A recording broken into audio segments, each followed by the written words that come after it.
Carafano of the Heritage Foundation for some insight. Big election, two candidates, one relatively pro-Russian, one not, and somehow there's hacking in emails.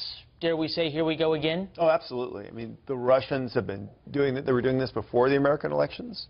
They'll continue to do it after the American elections. One thing we've seen that's been incredibly consistent with Putin is he has gone back into the old Soviet toolkit, and he's taken out those tools, and that includes disinformation and active measures. So this is kind of classic Soviet-style behavior. Yeah, the Russian name for it is compromat in terms of creating this stuff.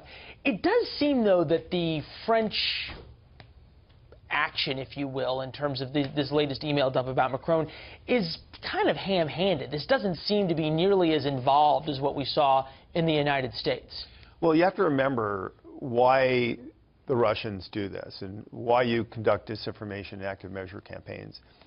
It's less about necessarily driving a specific outcome than it is in kind of undermining the legitimacy and creating a bit of chaos. Because as long as you're weakening and stressing your opponent and distracting them, and you're creating space for you to operate, that's more important than the specific outcome you get. And the Russians actually aren't stupid. They know that. If you go to Russia and you say, what are you going to achieve from this? Their answer is, we don't know.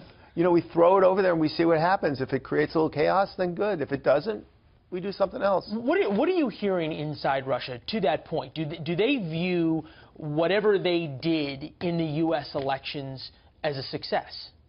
Well, I do think they saw it as a success from the perspective of, look what's going on in the United States. We have a hyper-partisan political environment, and that's fueled that environment, and it's kept it hyper-partisan. It's kept people distracted. It has some people claiming the president is illegitimate. It has the administration having to constantly being to deal with these things. For them, even if they don't get a pro-Russian president, they've still kind of tied us up a little. And so for a very little investment, that's kind of a cheap win. Well, and to that point, in terms of being tied up, you think about that we now have multiple investigations up on Capitol Hill into Russian meddling, big Senate hearing coming up this week. That going to change anything? No, and this also shows the limits of that. Look, A, they didn't get a pro-Russian president, and that was never in the cards. Look, I worked on the presidential transition team.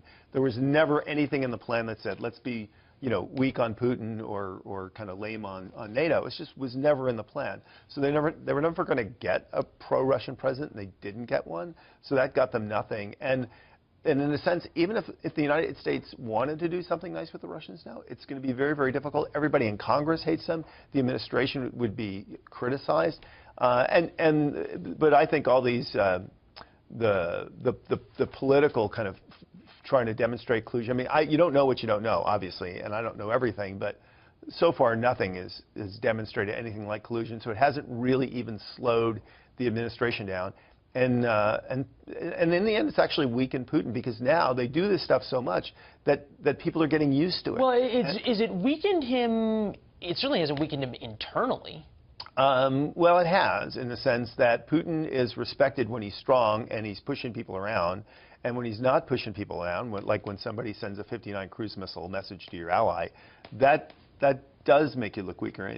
Okay, fair. And he's antagonized Europe so much that he's actually created the pushback that he didn't want. And he is running out of spaces to meddle. So ironically, all this Russian meddling is actually not really paying off for the Russians. Interesting perspective, James. Always good to hear from you. Thanks so much.